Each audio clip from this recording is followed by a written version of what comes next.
স্বামী স্ত্রী দুজনেই যদি জান্নাতে যায় তাহলে তারা কি এক জান্নাতে থাকবে নাকি আলাদা জান্নাতে থাকবে? কাজের এই ব্যস্ততার ভিতরে কিভাবে আল্লাহর প্রিয় বান্দা হতে পারবে একটু দয়া করে জানাবেন। বাবা মাকে খুশি করলে স্ত্রী মন খারাপ করে, আবার স্ত্রীকে খুশি করতে গেলে বাবা মার মন খারাপ হয়। তাই বাবা মার জন্য স্ত্রীকে ত্যাগ করা লাগে। আমি কি করব একটু বলবেন? আমার মা মারা গেছেন। আমার মা মারা যাওয়ার 4 দিন পরে আমার বাবা বিয়ের কথা বলে মানুষের কাছে। আমার প্রশ্ন হলো, আমার বাবা কি এটা বলা ঠিক হয়েছে কিনা 40 দিন না যেতে?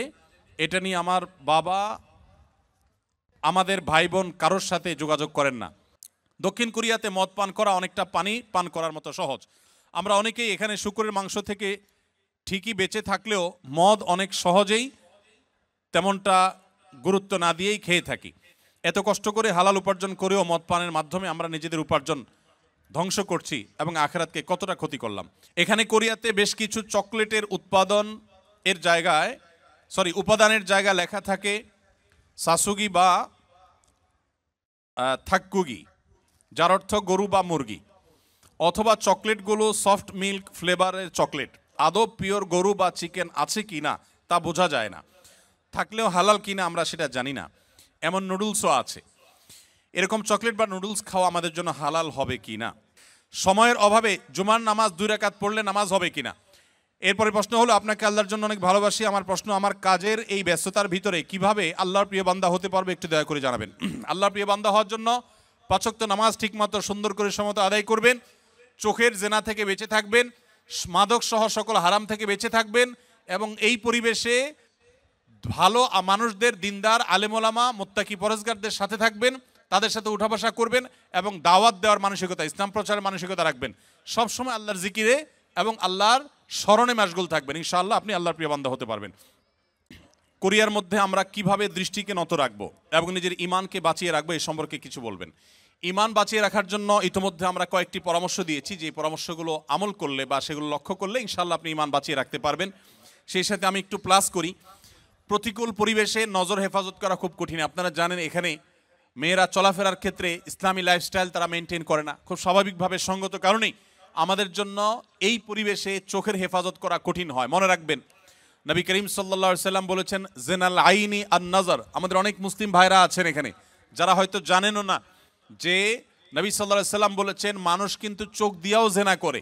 আর চোখের জেনা হলো চোখ দিয়ে সে এমন কিছু দেখলো যেটা দেখা তার জন্য অ্যালাউড না, পারমিটেড না।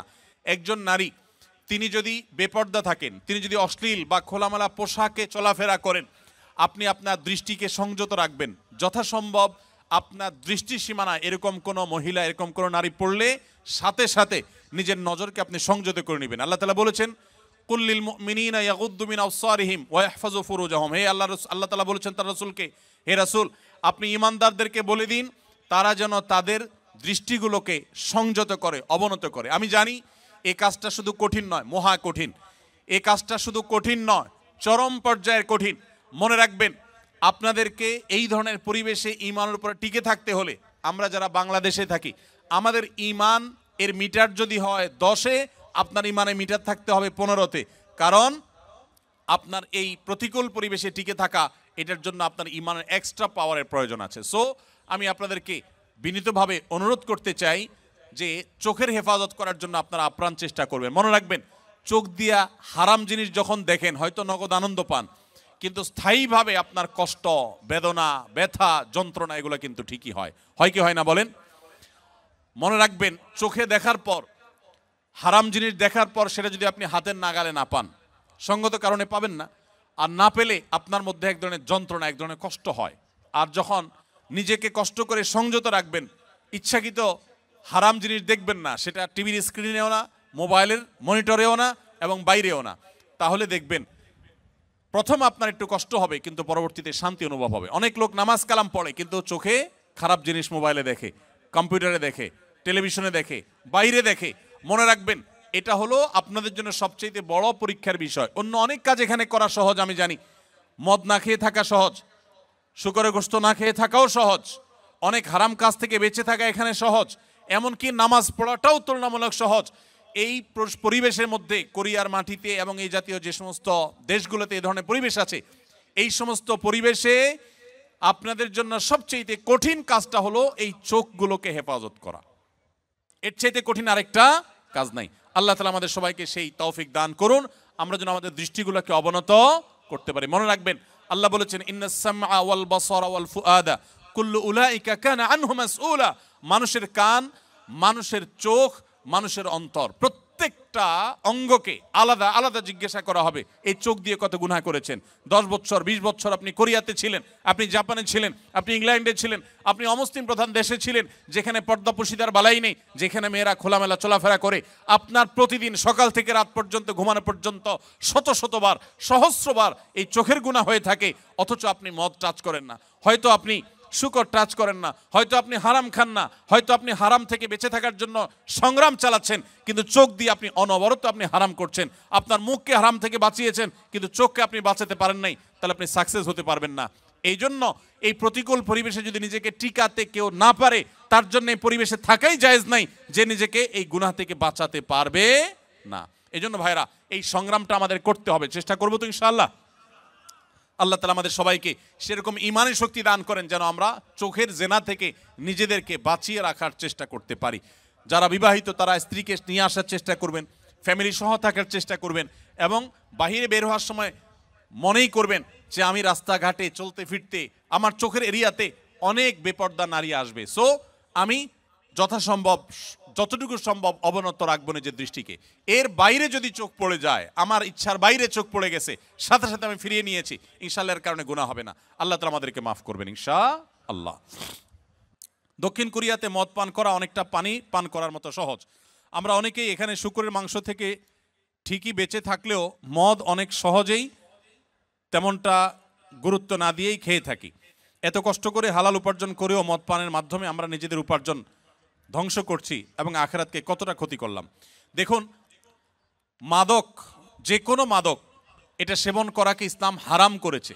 শুধু ইসলাম হারাম করেছে এই জন্যই আমরা খাবো না তা নয়, সেটা তো বটেই। মূলত ইসলাম হারাম করেছে সেজন্য আমরা পান করব না, কিন্তু পাশাপাশি এও আমরা জেনে রাখি যে মাদক আসক্ত মানুষের শরীরের ইমিউন দুর্বল হয়ে যায়। আপনারা দেখেছেন কোভিড-19 তুলনামূলকভাবে মুসলমান দেশগুলোতে দেখবেন যে মানুষ অনেক কম ক্ষতিগ্রস্ত হয়েছে। আমাদের দেশের কথা যদি বলেন, বাংলাদেশে মাস্ক 2 নম্বর না 3 নম্বর না 4 নম্বর আল্লাহ জানে, এ হলো সব 2 নম্বর জিনিসপত্র। কিন্তু আলহামদুলিল্লাহ কোভিড-19 মানুষ আমাদের পার্শ্ববর্তী দেশ ভারতে যেভাবে মারা গেছে, দিল্লিতে যেভাবে লাশের স্তূপ পড়েছে, ঢাকায় সে তুলনায় কিছুই হয় নাই। সৌদি আরব সহ মুসলিম দেশগুলোতে এমন ক্ষতি হয় নাই, অথচ অমুসলিম প্রধান দেশগুলোতে অনেক বেশি ক্ষতি হয়েছে। এর অন্যতম বড় কারণ হলো মুসলিম প্রধান দেশগুলোতে মানুষ সাধারণত মাদক গ্রহণ করে না।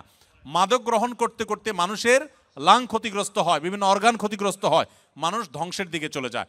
তো আমরা, আল্লাহ তাআলা মাফ করুক, যাদেরকে আল্লাহ তাআলা তৌফিক দিয়েছেন হালাল উপার্জন করার, বিদেশে আসার, তারা এখানকার মাদকের ছড়াছড়ি দেখে যদি এখান থেকে মাদক সেবন করেন, গ্রহণ করেন, তো মনে রাখবেন দুনিয়া উপার্জন করছেন ঠিকই, আপনার আখিরাত ধ্বংস করছেন।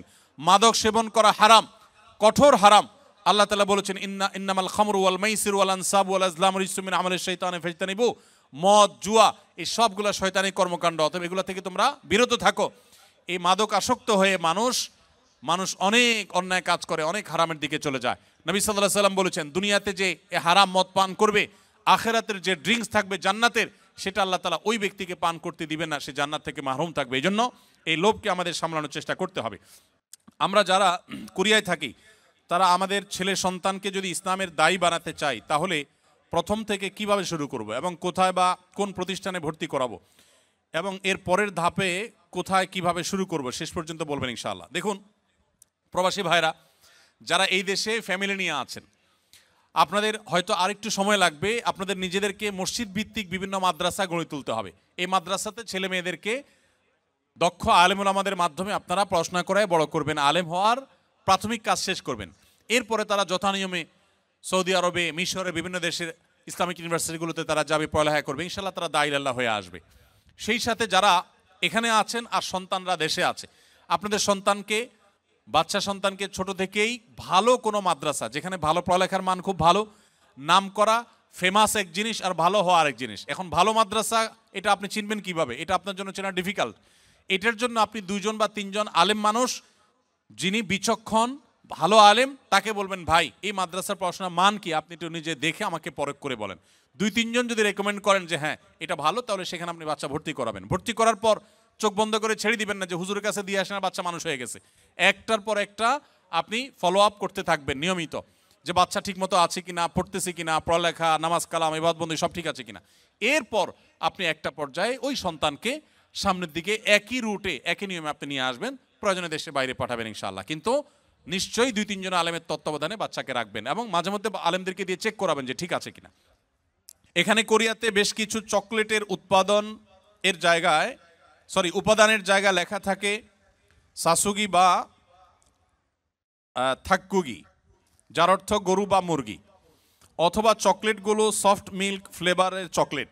আদৌ পিওর গরু বা চিকেন আছে কি না তা বোঝা যায় না, থাকলেও হালাল কিনা আমরা সেটা জানি না। এমন নুডলসও আছে। এরকম চকলেট বা নুডলস খাওয়া আমাদের জন্য হালাল হবে কি না, প্রশ্নটি লিখেছেন ভাই আবির। আপনার প্রশ্নের উত্তর হলো যে যত চকলেট আছে ওয়ার্ল্ড ওয়াইড, বেশিরভাগ চকলেটগুলোতেই আসলে হারামের উপস্থিতি বা উপাদান থাকার সম্ভাবনা জোরালো।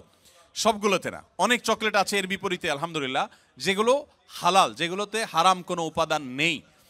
এই বিষয়টা পৃথিবীর অন্য অনেক দেশে নিরূপণ করা সহজ, আপনাদের কোরিয়াতে একটু কঠিন। আপনি জাপানে গেলেও দেখবেন যে বিভিন্ন বাজারে, বিভিন্ন সুপার মার্কেটে, বিভিন্ন মার্টে, সুপার মলে, শপিং মলে আপনি দেখবেন যে চকলেট হোক, যে কোনো ফুড হোক, সেখানে স্ক্যান করে চেক করা যায় এটা হালাল কি হারাম, এখানকার উপাদান কি, সব ডিটেল জানা যায়। এবং হালাল সার্টিফিকেশন প্রতিষ্ঠানগুলো খুবই স্ট্রং সেসব দেশে, যার কারণে হালাল সার্টিফিকেশনের উপরে নির্ভর করা যায়। আপনাদের এখানে এখনও সেটা হয় নাই, তবে আলহামদুলিল্লাহ যেভাবে দিন দিন আমাদের প্রবাসী বাংলাদেশি ভাইরা বাড়ছেন, পাকিস্তানি, আরাবিয়ান, অন্যান্য দেশি ভাইরাও দিন দিন আসছেন, আশা করা যায় অচিরেই ইনশাআল্লাহ কোরিয়াতেও হালাল সার্টিফিকেশনের অথরিটি এরকম গড়ে উঠবে, তখন আপনাদের জন্য সহজ হবে। আপাতত যারা এখানে আছেন আমি তাদেরকে বলবো আপনি এটার উপাদানের মধ্যে সন্দেহপূর্ণ কোনো কিছু থাকলে সেটাকে অ্যাভয়েড করবেন। মনে রাখবেন সন্দেহপূর্ণ বিষয়কে অ্যাভয়েড করাটা খুবই জরুরি একটা বিষয়। যেটা আপনি নিশ্চিত হালাল জানবেন শুধু সেটাই গ্রহণ করবেন, আর যেটাকে সন্দেহ মনে হবে সেটা আপনি অ্যাভয়েড করে চলবেন। চকলেট না খেলে কি আমরা মারা যাব ভাই? কি বলেন, চকলেট না খেলে কি খুব বেশি অসুবিধা হবে আমাদের? অতএব আমরা যথাসম্ভব সন্দেহপূর্ণ খাবার অ্যাভয়েড করে চলবো, তাহলে ইনশাআল্লাহ হারাম থেকে বেঁচে থাকা সহজ হবে। তাবিজ পরা শিরক, কিন্তু কোনো সমস্যার কারণে তাবিজ পড়ে সমাধান যদি হয়, তাবিজ ফেলে দিলে যদি সমস্যা হয়, তাহলে আমি কি করব? দেখুন, তাবিজের ব্যবহার সম্পর্কে আমরা বলেছি। তাবিজের মধ্যে যদি শিরকি কোনো কিছু থাকে সেটা শিরক হওয়ার ব্যাপারে কারোর কোনো দ্বিমত নেই। আর তাবিজের মধ্যে যদি শুধু কোরআনের আয়াত লেখা থাকে, শিরকপূর্ণ কোনো কিছু না থাকে, সেটাকে অনেক উলামা ইকরাম জায়েজ বলেছেন। কিন্তু সুন্নাহ যে না, অর্থাৎ তাবিজ ব্যবহার করা যে নবী সাল্লাল্লাহু আলাইহি সাল্লামের আদর্শ সুন্নাহ না, এই ব্যাপারে কোনো আলেমের দ্বিমত করবার কোনো সুযোগ নেই। তিনি কখনো তাবিজ ব্যবহার করেনও নাই, কাউকে দেনও নাই, কাউকে দিয়ে লেখায়ও দেন নাই। তবে তিনি করেছেন ঝাড়ফুঁক করেছেন, বিভিন্ন আয়াত, বিভিন্ন সূরা, দোয়া পড়ে ফু দিয়েছেন, এটা তিনি করেছেন। তো এই ব্যাপারে কোনো সন্দেহ নেই। এবার আসুন, আপনি তাবিজ ব্যবহার করার পর আপনার সুস্থ থাকেন ধরা যাক, আবার খুলে ফেললে আপনি অসুস্থ হয়ে যান, তাহলে আপনি কি করবেন? উত্তর হলো, আপনি সুস্থ থাকেন বা অসুস্থ হন, তাবিজে কাজ করুক বা না করুক, যেটা সুন্নাহ না সেটা আপনি করবেন না। অনেকে আছেন অনেক শিরকি কাজ করেন, শিরকি কাজ করলে তিনি ভালো থাকেন, আবার শিরকি কাজ না করলে তিনি অসুস্থ হয়ে যান। তাদেরকে আমরা বলতে চাই, আপনার সুস্থ অসুস্থতার সাথে বিষয়টা সম্পৃক্ত না, এটা ইমানের বিষয়। শয়তান অনেক সময় আমাদের উপর অনেক প্রভাব বিস্তার করে আমাদের ইমান নষ্ট করার চেষ্টা করে। আপনার বরং এই সমস্ত ক্ষেত্রে ছুঁড়ে ফেলে দিয়ে আল্লাহর প্রতি ইমান আনতে হবে। আপনার ক্ষতি হোক, কষ্ট হোক, সেটাকে মেনে নিতে হবে, এটা আপনার ইমানের টেস্ট। অতএব এক্ষেত্রে কোনোভাবেই বিফল হওয়া যাবে না। দাওয়াত দেওয়ার উদ্দেশ্যে কোরিয়ান ভাষা শিখলে সওয়াব হবে কিনা? শুধু সওয়াব হবে? এটা অনেক বড় ইবাদতের বিষয়, অনেক বেশি সওয়াবের বিষয় হবে যদি কেউ দাওয়াতের নিয়তে কোরিয়ান ভাষা শিখেন। যে আমি ভাষাটা শিখলাম, এই ভাষা দিয়ে আমার সুপারভাইজারকে, বিভিন্ন ব্যক্তিকে ইসলামের সৌন্দর্য, ইসলামের বিউটিগুলো আমি তাদের সামনে তুলে ধরবো ইনশাআল্লাহ। এই নিয়তে যদি আপনি শিখেন তাহলে আরো বেশি সওয়াব পাবেন ইনশাআল্লাহ তাআলা। দারিদ্রতা একজন মুসলমানের জন্য অভিশাপ কিনা? আমাদের সমাজে আমাদের নবী সাল্লাল্লাহু আলাইহি সাল্লাম খেয়ে না খেয়ে দিন কাটিয়েছেন, কিন্তু দারিদ্রতা বরকত না থাকা আমাদের সমাজে অভিশাপ বলা হয়। প্রশ্নটি গুছিয়ে উপস্থাপন করতে পারলাম না। দেখুন, দারিদ্র এটা কোনো অভিশাপ নয়, আবার ধনী হওয়াটাও কোনো নেয়ামতের বিষয় নয়, এটা ভ্যারি করে। অনেকে ধনী হয়ে জান্নাতে জাহান্নামে যাবে, আবার অনেকে গরিব হয়েও জান্নাতে যাবে। আপনি কি করছেন সেটা হলো বিষয়। অনেক সম্পদ আছে, আপনি সে সম্পদের অপব্যবহার করেছেন, অন্যায়ভাবে সম্পদ উপার্জন করেছেন, তাহলে আপনার জাহান্নামের যাত্রা আপনি নিশ্চিত করেছেন। আবার যদি কেউ গরিব, সে হারামের দিকে যায় নাই, এই জন্য সে গরিব থেকেছে, তাহলে গরিব থাকার কারণে সে বরং জান্নাতে যাবে ইনশাআল্লাহ তাআলা। এজন্য জান্নাত এটা গরিবদের ঠিকানা বা জাহান্নাম ধনীদের ঠিকানা বা উল্টা এরকম কোনো কথা নেই। জান্নাত জাহান্নাম নির্ভর করে মানুষের আমলের উপরে। আপনি ধনী কি গরিব সেটা বিষয় নয়, সম্পদ কিভাবে কামাই করছেন, কোথায় খরচ করেছেন, এটা হলো জান্নাত বা জাহান্নামে যাওয়ার মূল বিষয়। আমাদের প্রবাসীদের জন্য বাংলাদেশে একটা প্রবাসী মাদ্রাসা স্থাপন করার অনুরোধ এবং জোর দাবি জানাচ্ছি। মাশাআল্লাহ, সুন্দর অনুরোধ। প্রবাসী ভাইদের বাচ্চা কাচ্চা নিয়ে অনেক বেশি আপনারা পেরেশান থাকেন, আমরা জানি। আলহামদুলিল্লাহ অনেকেই এটা উদ্যোগ নিয়েছেন এবং সন্দেহাতীতভাবে এটা প্রশংসনীয় কাজ হবে যে প্রবাসীদের বাচ্চাদের জন্য আলাদা একটা মাদ্রাসা দেওয়া যাক।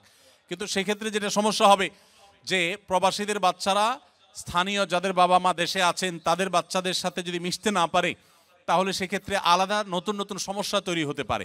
ধরুন একটা মাদ্রাসা বা একটা স্কুলের সমস্ত স্টুডেন্টই বাপ দেশে নেই, তো বাপ দেশে না থাকার কারণে যাদের বাবা মা দেশে আছেন তাদের সাথে মেশার যে প্রয়োজনীয়তা আছে, তাদের মেশার মাধ্যমে অনেক ভালো কিছু অর্জন হতে পারে। এই জায়গাটাতে একটা গ্যাপ তৈরি হওয়ার আশঙ্কা আছে। তারপরেও সেই গ্যাপ তৈরি না হয় সেরকম কোনো পদ্ধতি অবলম্বন করে কেউ বা কারা করতে পারে। আমরা আমাদের আসন্না ফাউন্ডেশনের যে মাদ্রাসা আছে সেখানে বিশেষ করে প্রবাসী যারা আছেন তাদের বাচ্চা কাচ্চা যদি ভর্তি পরীক্ষায় তারা টিকে যায়, আমরা তাদেরকে বিশেষ গুরুত্বের সাথে ভর্তি করায় থাকি আলহামদুলিল্লাহ। আপনারা যারা নিজেরা প্রবাসে আছেন আর সন্তান দেশে আছেন, আপনাদেরকে আমি বলতে চাই প্রবাসীদের জন্য মাদ্রাসা হোক বা না হোক, এটাতে ভালো দিক থাকুক বা না থাকুক, আপনাদের দীর্ঘদিন পর্যন্ত এভাবে প্রবাসে পড়ে থাকা ঠিক না, এটা ভালো করে জেনে রাখবেন। অনেক প্রবাসীরা আছেন 10 বছর 20 বছর 25 বছর বিদেশে পড়ে থাকেন, কারণ টাকার নেশা এমন এক জিনিস এটা সহজে কাটে না। দেশে যাওয়ার পরে প্রিয়জন আত্মীয় স্বজন ছেলে মেয়ের মধ্যে থাকার পরে মায়া হয়, তাদের প্রতি মায়া হওয়ার পরে বলে না আর ফিরে যাব না। এরপর কয়দিন পরে যখন টাকা পয়সা যেগুলো সাথে নিয়ে গেছে এগুলো আস্তে আস্তে শেষ হওয়া ধরে, এবার বলে না আরেকবার যাই কোনো রকম 6 মাস 1 বছর থেকে এবার চলে আসবো। আইসে আবার যখন টাকার গন্ধ পাওয়া শুরু করে তখন আর যেতে চায় না, শুধু মরণটা বাকি রেখে অনেকে দেশে যায়, যে ঠুস করে মরে কবরে চলে যায়। দুঃখজনক। প্রবাসী ভাইরা হয় ফ্যামিলিকে সাথে নিয়ে থাকবেন, আর না হলে একটা নির্দিষ্ট সময় কিছু পুঁজি সংগ্রহ করে ভিসার টাকা দায় দেনা পরিশোধ করে দেশে যে কিছু করার চেষ্টা করবেন। লম্বা সময় পর্যন্ত বউ বাচ্চা দেশে রাখবেন। অনেক প্রবাসীরা ভাইরা আছেন যাদের ছেলে মেয়েরা মানুষ হয় না, এর অন্যতম কারণ হলো টাকা পয়সা দিয়েই তো মানুষ হয় না। বাবার স্নেহটা অনেক বেশি দরকার। বাবা যদি না থাকেন অনেক সময় সন্তান দেখা যায় যে সে পরিমাণ সৎ পথে আসতে পারে না, তো সেদিকটা আপনারা খেয়াল রাখবেন। বাথরুমে অজু করলে অজু হবে কিনা? বাথরুমে যদি অজু করেন সেক্ষেত্রে অজু হয়ে যাবে, অজু হওয়া নিয়ে কোনো সন্দেহ নাই যে অজু হবে না। তবে যদি বেসিন এবং কমোড এর মধ্যে কোনো পার্টিশন না থাকে, টেপ এবং কমোড বা প্যান ওখানকার মধ্যে যদি কোনো পার্টিশন না থাকে, তাহলে ওই জায়গায় উজু করার সময় মনে মনে বিসমিল্লাহ বলবেন, অজু হয়ে যাবে। তবে উত্তম হয় এই সমস্ত ক্ষেত্রে বাইরে কোনো বেসিন থাকলে সেখানে বিসমিল্লাহ বলে হাত ধুলেন, কুলি করলেন, শুরু করলেন, বাকি কাজ ভিতরে শেষ করলেন। কারণ অজুতে বিসমিল্লাহ বলতে হয় আর টয়লেটে বিসমিল্লাহ বলা নিষেধ, আল্লাহর নাম নেওয়া নিষেধ। সেজন্য আপনি বাইরে বিসমিল্লাহ বলে শুরু করে এরপর আপনি ভিতরে প্রবেশ করেন, এটা হলো সবচাইতে উত্তম এবং সেফ। আমি মোহাম্মদ দেলোয়ার হোসেন। আমার প্রশ্ন হলো, বাবা মাকে খুশি করলে স্ত্রী মন খারাপ করে, আবার স্ত্রীকে খুশি করতে গেলে বাবা মার মন খারাপ হয়, তাই বাবা মার জন্য স্ত্রীকে ত্যাগ করা লাগে, আমি কি করব একটু বলবেন? ভাই এই প্রশ্নের উত্তর গত বছরও আমি দিয়েছি, সব সময় আমি দেই। আপনাদেরকে যারা এখানে বিবাহিত আছেন বিদেশে আছেন, আপনারা যে কি পরিমাণ প্যারায় আছেন এটা দেশের অন্য কোনো মানুষ না বুঝলেও আমি খুব ভালো করে বুঝি। আমাদের আজহারি ভাই খুব ভালো করে বুঝবেন, কারণ আমরা দুজনই, উনি এখনও প্রবাসে আছেন আর আমি 10 বছর সৌদি আরবে প্রবাস জীবন কাটিয়ে আসছি। ভাইরা আমার, এর উত্তর খুবই সহজে আমি দিচ্ছি। মনে রাখবেন, যারা প্রবাসে আছেন অথবা দেশেই আছেন, বিয়ে করার পরে দেখা যায় বউরে খুশি করতে গেলে মা না খোশ, আবার মারে খুশি করতে গেলে বউ না খোশ। আপনাদের এই পরিস্থিতি থেকে বের হওয়ার জন্য কিছুটা ডিপ্লোম্যাটিক আচরণ করতে হবে, কূটনৈতিক আচরণ করতে হবে। যারা বিভিন্ন দেশে ডিপ্লোম্যাট হিসেবে থাকেন তাদের দেখবেন কথাবার্তার ভিতরে প্রচুর ফাঁক ফোকর থাকে, তারা হাতে রেখে কথা বলে। বেশিরভাগ ক্ষেত্রে এই পারিবারিক অশান্তিগুলো দূর করার মূল সমাধানটা হলো বুদ্ধিমত্তা। এর ভিতরে প্রথম যে কাজটা আপনাকে করতে হবে তা হলো, এই ডিপ্লোম্যাটিক আচরণেরও আগে যে কাজটি করতে হবে তা হলো, বেশি শেয়ানামি না করে, বেশি চালাকি না করে একটু বোকাশোকা থাকার চেষ্টা করবেন। পারিবারিক অশান্তি দূর করার সবচেয়ে সহজ এবং সবচেয়ে শর্টকাট সমাধান হলো যে একটু বেকুব বেকুব ভাব ধরে থাকবেন। জিনিসটাকে একটু ব্যাখ্যা করে বলবো। আচ্ছা, ধরেন আপনার স্ত্রী এসে আপনার মার নামে এক গাদা বদনামি করছে, তোমার মা এটা বলছে, তোমার মা ওইটা বলছে, উনি কি এটা বলতে পারে, এটা বুড়া মানুষ কিভাবে এই কথা বললো, তোমার ভাই এটা বলছে, তোমার বোনও এটা করছে, দুনিয়ার বিচার দিল বউয়ে। তখন আপনি একজন সভ্য স্বামীর মতো, ভদ্র স্বামীর মতো মনোযোগ দিয়ে সব কথা শুনবেন। অনেক স্বামী আছে বেকুবের মতো, বউয়ের কথা শোনে না, বলে বুঝছি তুমি কি বলবা, হয়েছে থামো। না, খবরদার, ফুল কথা বলতে দিবেন, তার যত জেদ আছে সব ঝাড়তে দিবেন, 2-4-5 মিনিট যা লাগে বলে সে যখন হাঁপায় উঠবে, বলবে যখন কি ব্যাপার তুমি কিছু বলো না কেন, এবার আপনি তখন ফ্লোর নিয়ে এবার আপনি তাকে বলবেন যে দেখো তুমি যা বলছো আমি তো বুঝতেছি আমার রাগে সব পশম দাঁড়ায় গেছে, দেখো তোমার কষ্টে তো আমার ভেতরটা জ্বলে পড়ে ছাই হয়ে যাচ্ছে, দেখো যেভাবে বলা দরকার বলে তাকে আগে এটা কনভিন্স করবেন যে আমি তোমাকে ইগনোর করছি না, তোমার সমস্ত কথাগুলো ক্যাচ করেছি এবং তোমার ব্যথা আমি ব্যথিত। এরপরে এবার বলবেন দেখো যদি মা না হতো, যদি নিজের ছোট ভাই বোন এদেরকে যদি পিটায় মেরে ফেলা জায়েজ হইতো, বা এদেরকে যদি বড় ভাই আমার উল্টাপাল্টা করতেছে, বড় ভাই কিছু বলতে পারতেছি না, আল্লাহ রসুল বড়দেরকে সম্মান করতে বলছেন, যদি সেটা না করা লাগতো তো আজকে এসপার কি ওসপার আমি করে ছেড়ে দিতাম। এরকম 2-4টা কথা যখন বলবেন, বউ দেখবেন তার যে গিয়ারে ছিল সেখান থেকে একদম হাফ গিয়ারে চলে আসছে, এখনো কিছুটা থাকবে। এরপরে আপনাকে সে যেটা বলবে সে হলো, আপনার এসব লেকচার শোনার পর সে আপনার ব্যাপারে একটা কমেন্ট করবে। সে কমেন্টটা হলো যে আমার স্বামী লোকটা আসলে, মনে মনে হয়তো বলবে বা অন্য কাউকে বলবে যে লোকটা আসলে ভালো কিন্তু বেকুব, সে একটু শক্ত হইলে এগুলার সব সাইজ করে ফেলতো, কিন্তু বোকা শোকা মানুষ, এই জন্য সে সাহস নাই, বেকুব, তুমি কি পুরুষ হইলা, এসব বলবে। তো বললে তখন একদম বেকুব সেকুব থাকে। বাইরে বহুত পণ্ডিতি করেন কিন্তু বাসায় পণ্ডিতি করে না, সব জায়গায় পণ্ডিতি করতে যায় না, এখানে খুব বোকাশোকা থাকবেন। বুঝতে পারছে কথা? এবার আসেন মায়ের পার্ট। মা যদি আইসা বলে এই শোন এদিকে আয়, তোর সাথে কথা আছে, বলবেন মা কি বলবা বলো। এবার মাকে যদি বলেন যে বাবা তোর বউ এই এই বলছে, এই এই করছে, সে কি এটা করতে পারে, কত বড় সাহস, তোর গলায় দড়ি দিয়ে মরা উচিত।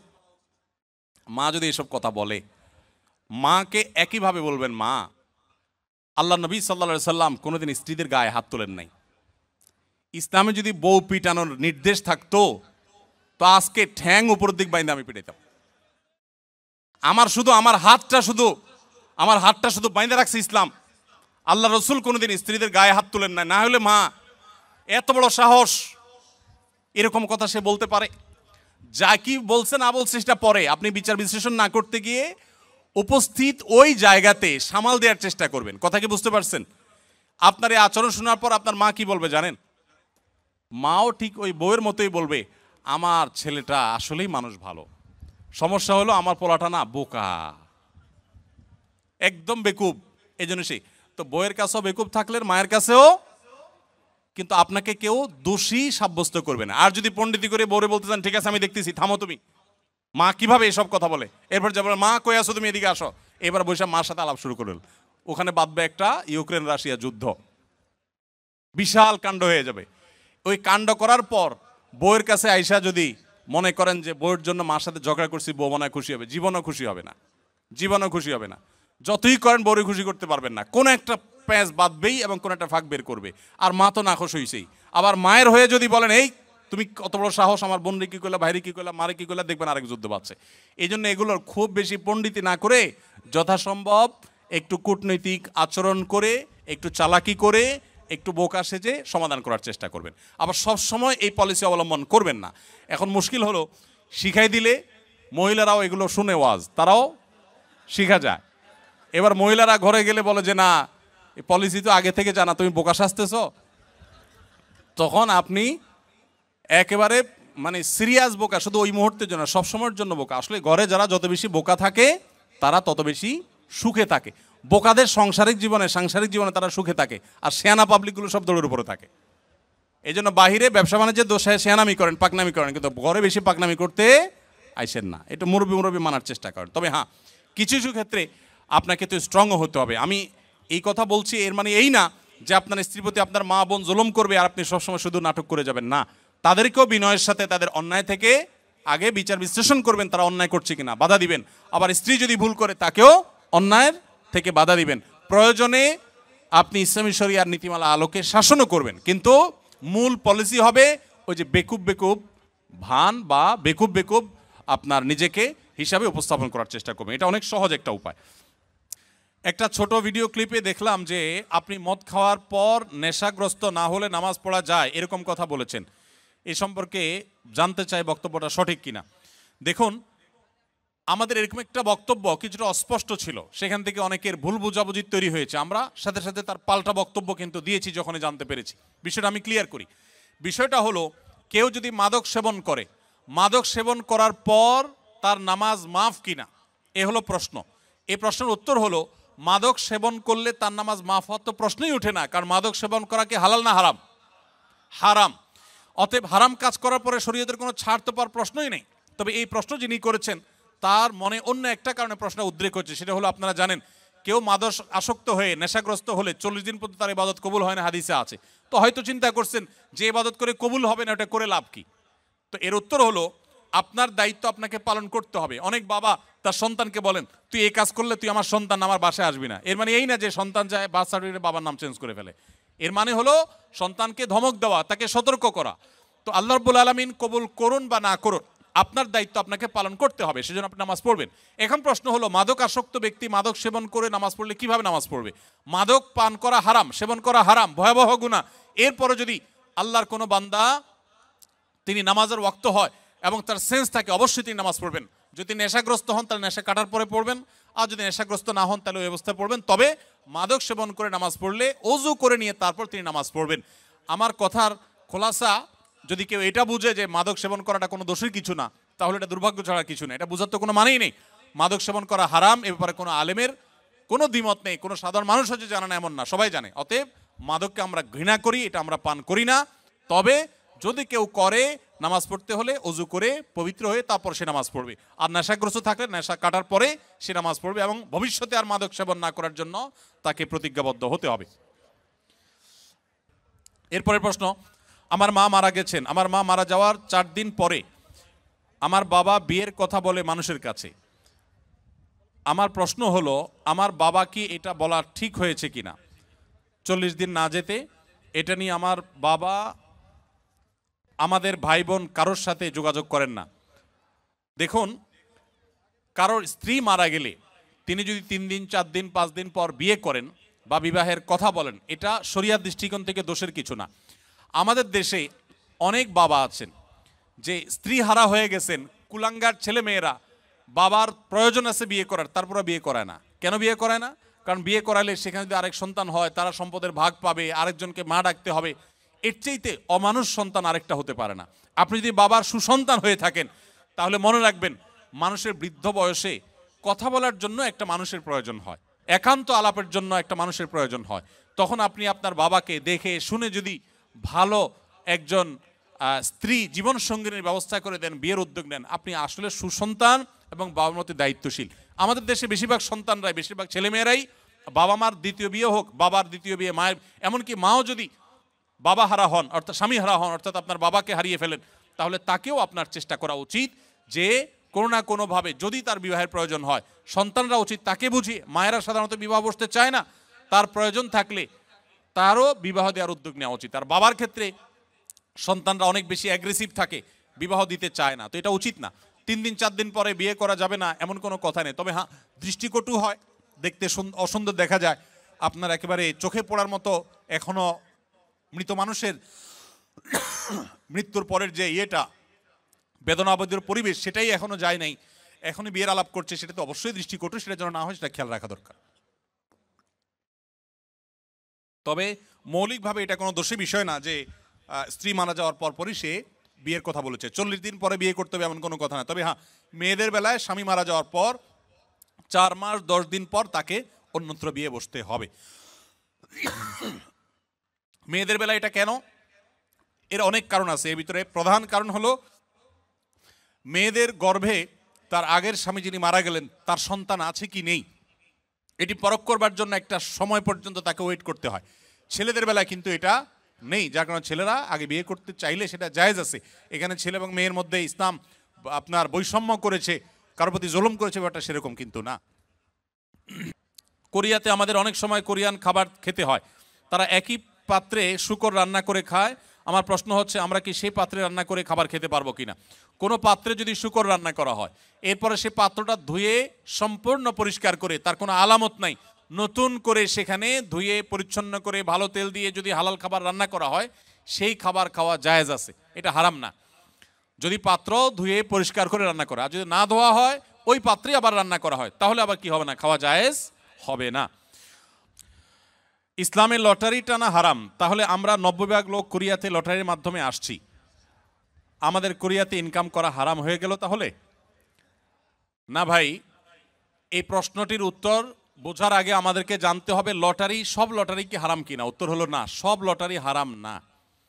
কোন লটারি হারাম আর কোন লটারি হালাল এটা আমাদেরকে জানতে হবে। প্রিয় নবী সাল্লাল্লাহু আলাইহি সাল্লাম লটারি হারাম হওয়ার কথা যেমন বলেছেন, আবার নবী করিম সাল্লাল্লাহু আলাইহি সাল্লাম বিভিন্ন সফরে যাওয়ার সময় তার একাধিক স্ত্রী ছিল, আপনারা জানেন, তাদের মধ্য থেকে কাকে নেবেন, একজন কিনলে আরেকজন নাখোশ, সেজন্য তিনি লটারি করে তারপর একজনকে নিয়ে যেতেন।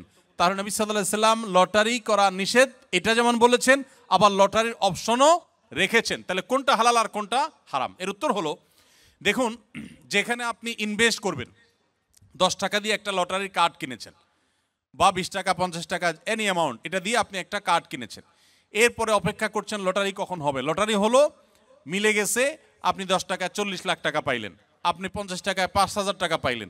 এইভাবে যে লটারি হয়ে থাকে এটা হলো জুয়া, এটা পরিষ্কার হারাম।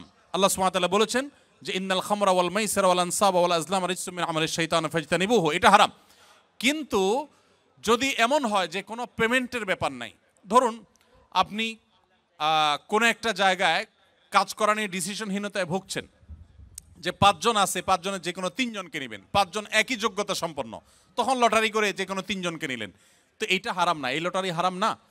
আমরা অনেক সময় দেখা যায় প্রশ্ন করবার জন্য এক একজনকে এক একটা প্রশ্ন করব, কিন্তু কাকে কোনটা করব, কে বলবে আমারটা সহজ আমারটা কঠিন হয়ে গেছে, সেজন্য লটারি করে আমরা প্রশ্ন তুলি, যার যেটা ভাগে আসে তাকে সেটা আমরা করি। তো এই লটারি হারাম না।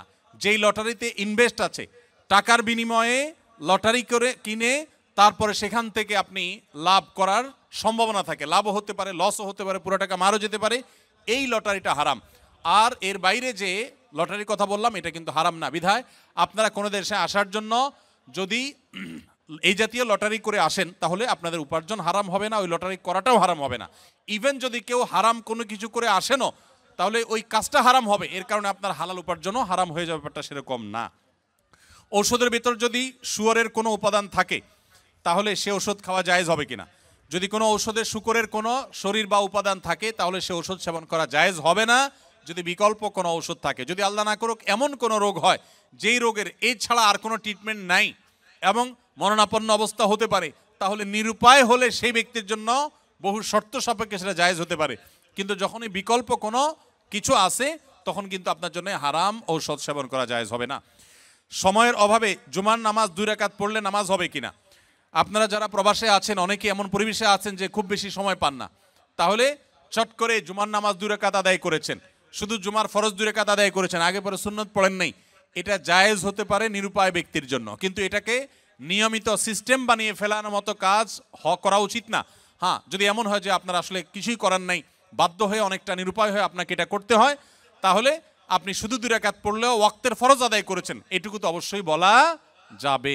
আর সুন্নতগুলো আগে পরে ফাঁক ফকর দিয়ে হইলেও পড়ার চেষ্টা করা দরকার, কিন্তু কোনো কারণে যদি পড়তে না পারেন তারপর আপনি জুমার নামাজ পড়েছেন, এটা বলা যাবে ইনশাআল্লাহ। এরপরে প্রশ্ন হলো, সুন্নি মুসলমান ও শিয়া মুসলমান সম্পর্কে জানতে চাই, এ ধরনের মুসলমানদের সম্পর্কে মৌলিক ধারণা পেতে চাই। দেখুন, সুন্নি হলেন কোরআন এবং নবী করিম সাল্লাল্লাহু আলাইহি সাল্লামের সমস্ত হাদিসগুলো, বিশুদ্ধ সূত্রে বর্ণিত সমস্ত হাদিসগুলোকে যারা মানে, নবী সাল্লাল্লাহু আলাইহি সাল্লাম এবং তার সকল সাহাবী, তার পরিবারবর্গ সবাইকে যারা মানে, এদেরকে বলা হয় সুন্নি। গোটা পৃথিবীতে বেশিরভাগ মুসলমানই সুন্নি, আমরা সবাই সুন্নি আলহামদুলিল্লাহ। বেশিরভাগ বাংলাদেশি, বেশিরভাগ পাকিস্তানি, ভারতীয়, সাবকন্টিনেন্ট, আরব, পৃথিবীতে বেশিরভাগ মানুষই আলহামদুলিল্লাহ সুন্নি মুসলমান। এবং সুন্নি মুসলমানদের বৈশিষ্ট্য হলো তারা কোরআনকে এবং সুন্নাহকে অনুসরণ করে, সুন্নাহ অনুসরণ করার জন্য সুন্নি বলা হয়। আর শিয়া হলো সেই সমস্ত মানুষেরা যারা আল্লাহকে মানে নবী সাল্লাল্লাহু আলাইহি সাল্লামের নবুয়তকেও মানে, যদিও তাদের একটা গ্রুপ নবী সাল্লাল্লাহু আলাইহি সাল্লামের নবুয়ত নিয়েও সন্দেহ করে। আর এর পাশাপাশি তারা শুধুমাত্র নবী পরিবারের সদস্যদেরকে মানে, সাহাবীদেরকে তারা মানে না, বরং সাহাবীদের সাথে শত্রুতা বিদ্বেষ তারা জ্ঞাপন করে, লালন করে। তো এই কারণে তারা শিয়া এবং আলাদা হয়েছেন। শিয়ারা তারা বিভ্রান্তির দিকে আছেন। শিয়া পন্থাটা বিভ্রান্তির পন্থা, এটা হেদায়েত এবং সত্য থেকে বিচ্যুত। নবী করিম সাল্লাল্লাহু আলাইহি সাল্লাম বলেছেন, আমার পরে তোমরা আমার সুন্নত, আমার খলিফাদের সুন্নতকে আঁকড়ে ধরবা। নবীর সুন্নত এবং আদর্শ যদি কেউ আঁকড়ে না ধরে, সাহাবীদের যদি আদর্শকে কেউ যদি ইগনোর করে, সে কখনো ভালো মুসলমান হতে পারে না। এজন্য আমাদেরকে সতর্ক থাকতে হবে এবং ভালো মুসলমান হতে হলে অবশ্যই কোরআন এবং সুন্নাহ উভয়টাকে অনুসরণ করতে হবে। শিয়াদের মধ্যে কিছু কিছু গ্রুপ আছে যারা বিভ্রান্ত, পরিপূর্ণ ইসলাম থেকে তারা বাহির হয়নি। আবার দুই একটা গ্রুপ আছে তারা আম্মাজান আয়েশার চরিত্রে কালিমা লেপন করে, কোরআনের আয়াত নিয়ে সন্দেহ করে, নবী সাল্লাল্লাহু আলাইহি সাল্লামের রিসালাত নিয়ে সন্দেহ করে তারা ইসলামের গণ্ডি থেকে খারিজ হয়ে গেছেন। আল্লাহ তাআলা আমাদেরকে কোরআন এবং সুন্নাহ উভয়টার অনুসরণ করার তৌফিক দিয়েছেন। আমরা আলে বাইতকে, রাসূলুল্লাহ সাল্লাল্লাহু আলাইহি ওয়াসাল্লামের পরিবারকেও ভালোবাসি, আবার তার সাহাবীদেরকেও ভালোবাসি। আমরা এখানে কোনো বিভক্ত করি না, তারা বিভক্তি করেছে, এ হলো তাদের সাথে আমাদের পার্থক্যের জায়গা। স্বামী স্ত্রী দুজনেই যদি জান্নাতে যায়, তাহলে তারা কি এক জান্নাতে থাকবে নাকি আলাদা জান্নাতে থাকবে? স্বামী স্ত্রী দুজনে যদি জান্নাতে যায়, দুজনকে দুই জান্নাতে দিলে তারা সুখে থাকবে না এক জান্নাত দিলে সুখে থাকবে? কি বলেন? আপনারা যারা বিবাহ করেছেন, স্বামী স্ত্রী দুজনেই আল্লাহ চাহেন তো জান্নাতে দিলেন, দুজনকে আল্লাহ তাআলা দুই জান্নাতে রাখলেন, তো আপনারা কি মানসিকভাবে সুখে থাকবেন? তাহলে কিভাবে এটা প্রশ্ন আসতে পারে বা কিভাবে এই প্রশ্ন উঠতে পারে? মনে রাখবেন, স্বামী স্ত্রী উভয়ে যদি জান্নাতে যান, আল্লাহ তাআলা উভয়কে একসঙ্গে রাখবেন। শুধু তা নয়, জান্নাতে যে হুররা থাকবেন, এই হুরদের সবার নেতৃত্বে থাকবেন তার স্ত্রী। এখন আপনি বলবেন যে অনেক মহিলা আমাদের কাছে প্রশ্ন করে লিখে দেয়। একবার এক মহিলা লিখেছিলেন যে, ভাই এমন একটা আমল শিখিয়ে দেন যে আমলটা করলে আমার স্বামী জান্নাতে আর যা পাক হুর অন্তত পাবে না। তো আমি উত্তরে বলেছি, দেখুন বোন, দুনিয়াতে যেরকম সতীনের প্রতি একটা দুঃখ, কষ্ট, জেদ, ক্ষোভ এটা থাকে, পৃথিবীর সব মেয়েদেরই থাকে। আল্লাহ এভাবে সৃষ্টি করেছেন, কেউ আসলে শেয়ার করতে চায় না, স্বাভাবিক। তবে জান্নাতে মানসিকতাটা এরকম থাকবে না। আল্লাহ তাআলা বলেছেন, ওয়ানাজা'না মা ফি সুদুরিহিম মিন গিল, জান্নাতে অন্তরের যত হিংসা, হাসাদ এগুলো সব আল্লাহ তাআলা বের করে দিবেন, রিফাইন্ড হয়ে যাবে। আপনার এখন মনে হচ্ছে যে আমি কিভাবে এটা সহ্য করব, সেখানে আপনার কাছে এটা কোনো বিষয় মনে হবে না। আর মনে রাখবেন, মূল স্ত্রী মর্যাদা আপনার থাকবে, তাদের সেই মর্যাদা থাকবে না। যাই হোক, তো জান্নাতের এবং দুনিয়ার বিষয়টা সম্পূর্ণ ভিন্ন ভাই। আমরা অনেকে জান্নাতকে দুনিয়ার সাথে তুলনা করি। এক লোক, তিনি ধূমপান করেন, তিনি বলেন যে ভাই জান্নাতে তো যা চাবে আল্লাহ তাই দিবে, তো আমি তো বিড়ি ছাড়া থাকতে পারি না, জান্নাতে কি আল্লাহর কাছে এটা চাইলে আল্লাহ দেবে কিনা? তো আমার উত্তর হলো, আপনার এই যে বিড়ি বা ধূমপান করার যে, সিগারেট পান করার যে আপনার বদভ্যাস আছে, এই কুরুচি জান্নাতে থাকবে না ইনশাআল্লাহ। আপনার এই কুরুচিটাই কি হয়ে যাবে? চেঞ্জ হয়ে যাবে ইনশাআল্লাহ। অতএব জান্নাতে স্বামী স্ত্রী উভয় যদি যান, তারা একসঙ্গে শুধু থাকবেন তা নয়, বরং তারা স্বামী স্ত্রী হিসাবেই থাকবেন ইনশাআল্লাহ। আল্লাহ আমাদের সবাইকে জান্নাতে একত্র হওয়ার তৌফিক দান করুন। আস-সুন্নাহ ফাউন্ডেশন, উম্মার স্বার্থে সুন্নাহর সাথে।